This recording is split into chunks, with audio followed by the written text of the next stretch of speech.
Hello दोस्तों, मैं विजय कुमार आपको अपने channel NCERT for government exam में स्वागत करता हूं। दोस्तों देखिए दोस्तों, इस वीडियो में दोस्तों आपके एएलपी टेक्नीशियन के लिए दोस्तों एएलपी और टेक्नीशियन, ठीक है ना, दोनों के लिए दोस्तों साइंस का प्रैक्टिस सेट लाया हूँ। दोस्तों एकदम महत्वपूर्ण क्वेश्चन है। देखिए दोस्तों, एकदम ज़बरदस्त क्वेश्चन है, प्रीवियस ईयर क्वेश्चन है, ठीक ना, किसी न किसी एग्जाम में पूछे गए हैं। अगर आप देखेंगे क्वेश्चन तो खुद कहेंगे कि हाँ वाकई में क्वेश्चन ज़बरदस्त है। चलिए इसको स्टार्ट करते हैं बिना देरी के हुए। 20 क्वेश्चन होंगे।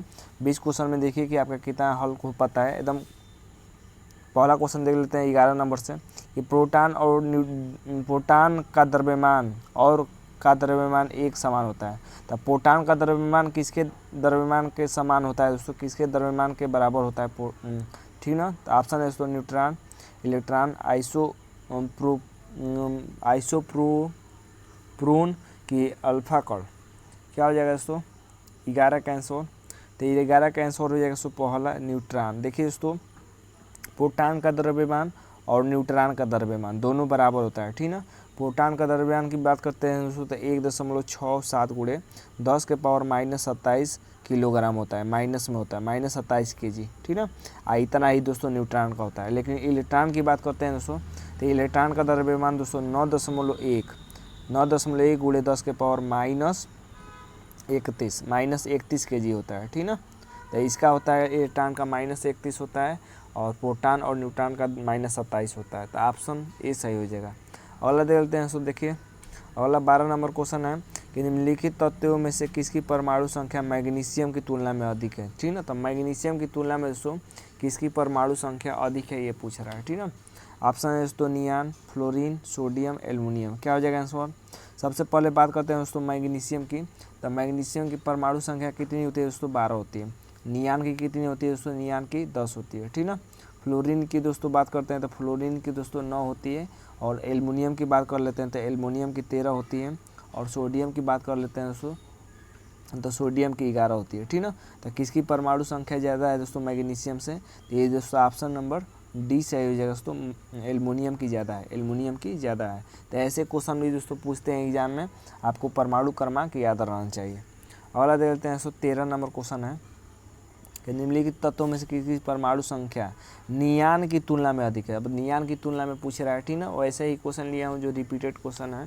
तो देख लेते हैं दोस्तों। ऑप्शन है ऑक्सीजन, मैग्नीशियम, नाइट्रोजन, बोरान। क्या हो जाएगा आंसर दोस्तों। तो देखिए बात करते हैं दोस्तों नियान की। तो नियान दोस्तों अभी मैंने बताया कि नियान कितने नंबर पर आता है दोस्तों, तो नियान आता है दोस्तों 10 नंबर पर, नियान आता है दोस्तों 10 नंबर पर, ठीक ना। और बात कर लेते हैं दोस्तों कितना 13 नंबर है ना। तो और बात कर लेते हैं। देखिए दोस्तों ऑक्सीजन की बात कर लेते हैं तो ऑक्सीजन दोस्तों 8 नंबर पर आता है। मैग्नीशियम दोस्तों 12 नंबर पर आता है, ठीक ना। नाइट्रोजन दोस्तों बात कर लेते हैं तो नाइट्रोजन 7 नंबर पर आता है। और बोरान की बात कर लेते हैं दोस्तों तो बोरान आता है दोस्तों 5 नंबर पर, बोरान आता है 5 नंबर पर। तो किसकी परमाणु संख्या ज़्यादा है नियान से दोस्तों, तो ये ऑप्शन नंबर बी सही हो जाएगा दोस्तों मैग्नीशियम की, ठीक ना। मैग्नीशियम की हो जाएगा ऑप्शन नंबर बी सही हो जाएगा। अगला देख लेते हैं दोस्तों 14 नंबर देख लेते हैं। क्वेश्चन 14 नंबर है कि निम्न में से किस पदार्थ के कण का द्रव्यमान इलेक्ट्रॉन के द्रव्यमान के बराबर होता है परंतु आवेश धनात्मक होता है। तो देखिए दोस्तों अभी मैंने पिछले क्वेश्चन में बताया कि प्रोटॉन और न्यूट्रॉन का द्रव्यमान बराबर होता है। लेकिन इस क्वेश्चन में दोस्तों पूछा है कि इलेक्ट्रॉन के द्रव्यमान के बराबर किसका होता है, लेकिन आवेश धनात्मक होता है। आवेश क्या होता है, धनात्मक होता है। तो ऑप्शन है दोस्तों पॉजिट्रॉन, प्रोटॉन, न्यूट्रॉन, बीटा कण। क्या हो जाएगा आंसर दोस्तों। तो ऑप्शन नंबर दोस्तों 14 का पहला सही हो जाएगा दोस्तों पॉजिट्रॉन का। दोस्तों पॉजिट्रॉन का द्रव्यमान और इलेक्ट्रॉन का द्रव्यमान दोनों का द्रव्यमान दोस्तों बराबर होता है, ठीक ना। दोनों का द्रव्यमान बराबर होता है, याद रखिएगा, महत्वपूर्ण है। लेकिन दोस्तों यहाँ पर क्या कर रहा है, परंतु आवेश धनात्मक होता है। पॉजिट्रॉन का आवेश क्या होता है, धनात्मक होता है। इलेक्ट्रॉन का आवेश क्या होता है, ऋणात्मक होता है, ठीक ना। अगला देख लेते हैं दोस्तों 15 नंबर क्वेश्चन है कि निम्न में से कौन सा एक परमाणु के नाभिक में शामिल होता है। तो नाभिक में कौन शामिल होता है, आसान क्वेश्चन है। प्रोटॉन और न्यूट्रॉन, प्रोटॉन और इलेक्ट्रॉन, इलेक्ट्रॉन और प्रोटॉन। क्या हो जाएगा दोस्तों। तो नाभिक में दोस्तों, नाभिक में तो प्रोटॉन और न्यूट्रॉन होता है, ठीक ना। नाभिक में प्रोटॉन और न्यूट्रॉन होता है। तो ऑप्शन क्या कौन सा हो जाएगा, तो ऑप्शन नंबर पहला सही हो जाएगा, 15 का पहला सही हो जाएगा। अगला देख लेते हैं दोस्तों 16 नंबर क्वेश्चन देख लेते हैं। 16 नंबर है कि इलेक्ट्रॉन का एंटी पार्टिकल क्या है, बताइए, महत्वपूर्ण क्वेश्चन है। इलेक्ट्रॉन का एंटी पार्टिकल क्या है। Anti particle. ऑप्शन है दोस्तों positron, proton, alpha particle, beta particle. क्या हो जाएगा 16 का आंसर दोस्तों? तो 16 का दोस्तों ऑप्शन नंबर ए सही हो जाएगा दोस्तों पॉजिट्रॉन। पॉजिट्रॉन इलेक्ट्रॉन का एंटी पार्टिकल कौन होता है? तो पॉजिट्रॉन होता है, ठीक ना। आसान क्वेश्चन था। और देख लेते हैं दोस्तों 17 नंबर कि इलेक्ट्रॉन गति में केंद्र के चारों ओर घूमते हैं। तो कौन सी गति में दोस्तों केंद्र के चारों ओर घूमते हैं इलेक्ट्रॉन, ये पूछ रहा है। ऑप्शन है दोस्तों रूपांतरण गति में, कि स्पिन गति में, कि कक्षीय गति में, कि कंपन गति में। तो किस गति में दोस्तों इलेक्ट्रॉन केंद्र के चारों ओर घूमते हैं? क्या हो जाएगा 17 का आंसर? 17 का ऑप्शन नंबर सी सही हो जाएगा दोस्तों। ऑप्शन नंबर सी कक्षीय गति में। कक्षीय गति में दोस्तों केंद्र के चारों ओर घूमते हैं इलेक्ट्रॉन। अगला देखते हैं दोस्तों 18 नंबर है।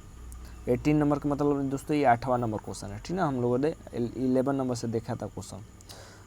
परमाणु बंध क्यों बनाते हैं? बताइए परमाणु बंध क्यों बनाते हैं? स्थिति ऊर्जा को घटाने और स्थिरता को प्राप्त करने के लिए, परमाणु बनाने के लिए, स्थिति ऊर्जा को बढ़ाने और स्थिरता को होने के लिए, कि स्थिति ऊर्जा को बढ़ाने और स्थिरता प्राप्त करने के लिए। तो परमाणु बंध क्यों बनाते हैं दोस्तों? क्या हो जाएगा 18 का आंसर? तो 18 का पहला सही जो हो जाएगा दोस्तों कि स्थिति ऊर्जा को घटाने और स्थिरता प्राप्त करने के लिए, ठीक ना। परमाणु बंध बनाते हैं स्थिति ऊर्जा को घटाने और स्थिरता प्राप्त करने के लिए। 19 देख लेते हैं दोस्तों। 19 नंबर है कि हाइड्रोजन की परमाणु संख्या बताइए है। हाइड्रोजन की परमाणु संख्या कितनी होती है? तो आसान क्वेश्चन है, बता दीजिएगा। ऑप्शन है दोस्तों, ऑप्शन है 4, 3, 2, 1। क्या हो जाएगा 19 का आंसर दोस्तों? तो 19 का दोस्तों ऑप्शन नंबर डी से हो जाएगा दोस्तों 1। तो हाइड्रोजन की परमाणु संख्या कितनी होती है? 1 होती है। 20 नंबर देख लेते हैं। 20 नंबर है दोस्तों कि नाइट्रोजन में कितने एकल इलेक्ट्रॉन जोड़े मौजूद हैं? तो एकल इलेक्ट्रॉन के जोड़े कितने मौजूद होते हैं दोस्तों? तो ये दोस्तों ऑप्शन है दोस्तों 1, 3, 4, 2। कितने होते हैं? तो ये होते हैं दोस्तों ऑप्शन नंबर डी सही हो जाएगा दोस्तों 20वां का 2 दोस्तों एकल इलेक्ट्रॉन के जोड़े मौजूद होते हैं नाइट्रोजन में। अगला देख लेते हैं दोस्तों। देखिए अभी यहाँ से दोस्तों आपका बायोलॉजी का शुरू हो गया, ठीक ना। अभी तक हम लोगों ने केमिस्ट्री का देखा था।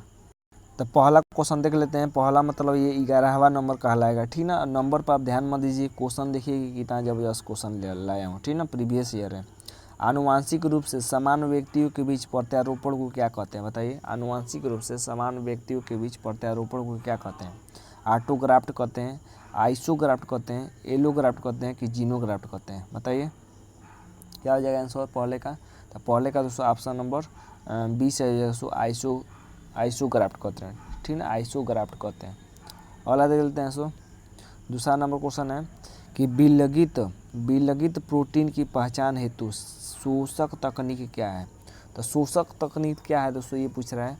उत्तरी शोषक, पश्चिमी शोषक, दक्षिणी शोषक, क्लोनिंग। देख रहे हैं ना क्वेश्चन। क्या हो जाएगा दूसरे का आंसर? तो दूसरे का दोस्तों ऑप्शन नंबर 20 सही हो जाएगा पश्चिमी शोषक। याद रखिएगा दोस्तों शोषक तकनीक कौन सी है? तो पश्चिमी शोषक तकनीक है विलगित प्रोटीन के लिए।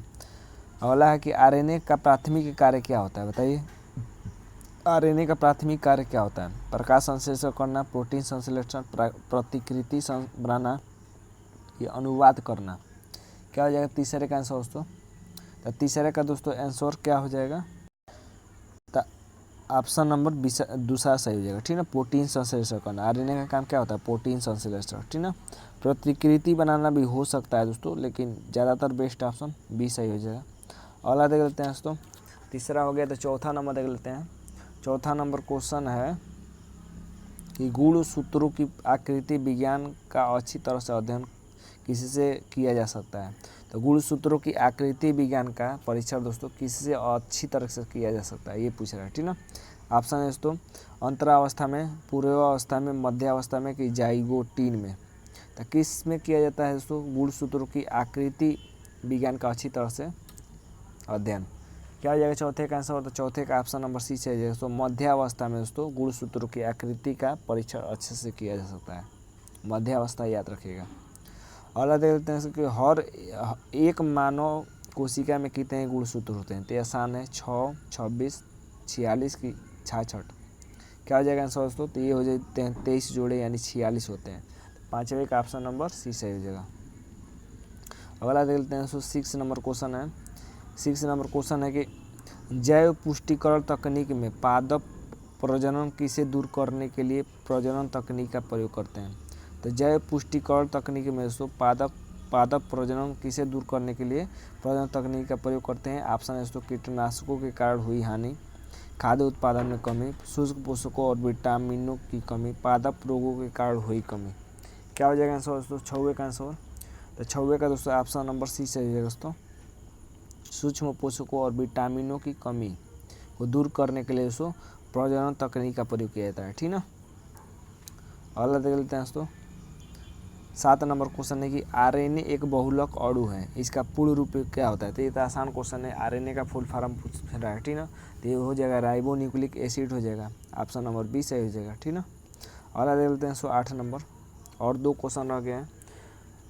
यूकेरियोटिक कोशिकाओं में आरएनए का संश्लेषण में होता है। तो यूकेरियोटिक कोशिकाओं में आरएनए का संश्लेषण कहाँ होता है? माइटोकॉन्ड्रिया में, सेंट्रियोल में, राइबोसोम में कि न्यूक्लियस में।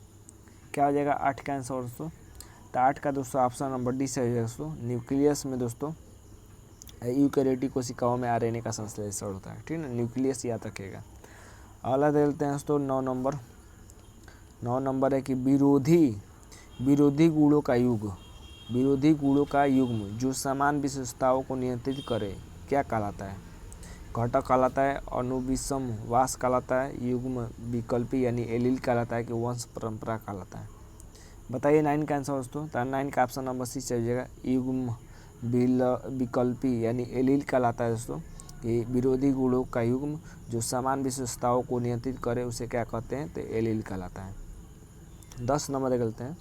लास्ट क्वेश्चन है कि आनुवंशिकता की बुनियादी इकाई क्या है? बताइए आनुवंशिकता की बुनियादी इकाई क्या है? डीएनए है, आरएनए है, क्रोमोसोम है कि जीन है? क्या हो जाएगा 10 का आंसर? तो 10 का ऑप्शन नंबर डी से हो जाएगा दोस्तों, जीन है, ठीक ना। तो उम्मीद करते हैं दोस्तों कि आपको क्वेश्चन अच्छे लगे होंगे, ठीक ना। आज के लिए बस इतना ही दोस्तों। वीडियो अच्छा लगा हो तो चैनल को सब्सक्राइब कर लीजिएगा और लाइक शेयर जरूर कर दीजिएगा। आज के लिए बस इतना ही, धन्यवाद दोस्तों।